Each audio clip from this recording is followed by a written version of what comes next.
Hi guys! Welcome sa aking channel Taste Buds PH. So today, gagawa po tayo ng egg pie na pwedeng-pwede nyo ipang negosyo.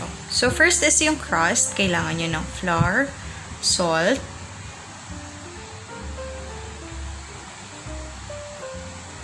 sugar, then i-mix nyo yung dry ingredients.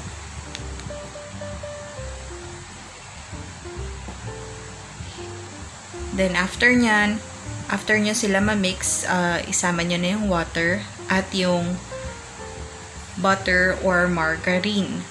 So, kung ipang-business nyo, pwede nyo naman gamitin yung margarine para hindi kayo masyadong mapamahal.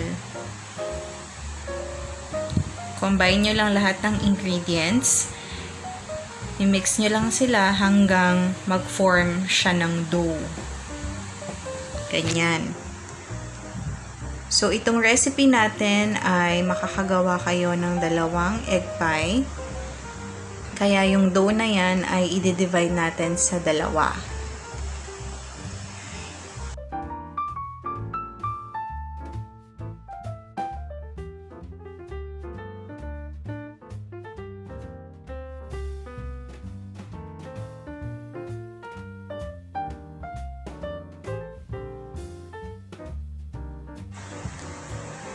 Okay, so i-flatten nyo lang yung dough gamit ang rolling pin. And then, i-transfer nyo siya sa preferred container nyo. Sa akin, ang ginamit ko is aluminum na container. Pero, nag-apply muna ako ng oil para hindi siya manikit. So, pwede nyo lagyan ng design yung side or yung gilid nung inyong crust. And, tusukin nyo siya ng fork para hindi siya lolobo pag ino.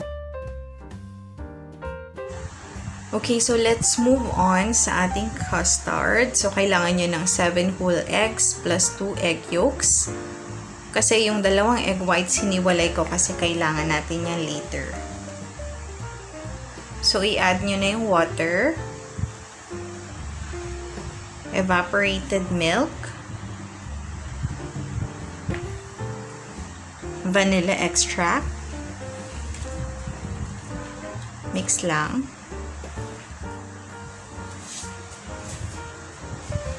And then after nyan yung dry ingredients, which is yung milk powder. Ang gamit ko po ay birch tree. Pero kahit anong brand ay pwede. Next ay sugar. And then, 6 tablespoons na cake flour. Pag wala po kayong cake flour, pwede naman ng all-purpose flour. Then, mix nyo lang maigi hanggang mawala yung buo-buo or yung tinatawag na lumps. And then, set aside nyo po muna yan. So, ito na yung gagawin natin sa tinira nating 2 egg whites. I-electric mixer nyo lang siya hanggang mag-form siya ng foam or bubbles.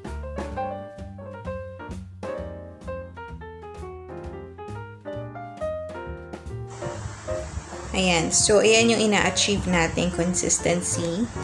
Foamy na siya. So, ita-transfer nyo na siya dun sa ating custard and i-mix nyo lang siya carefully.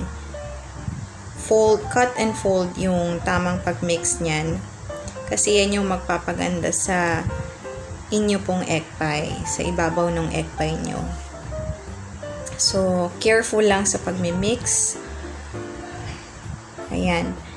So, after nyan, pwede nyo na siyang i-transfer doon sa inyong container na may crust. And i-bake nyo lang for 150 degrees Celsius for 1 hour. 45 minutes to 1 hour. And syempre, yung oven nyo, bago nyo isalang yung inyong egg pie, dapat preheated na siya. And ayan na po ang final result ng ating egg pie. Sana matry nyo din.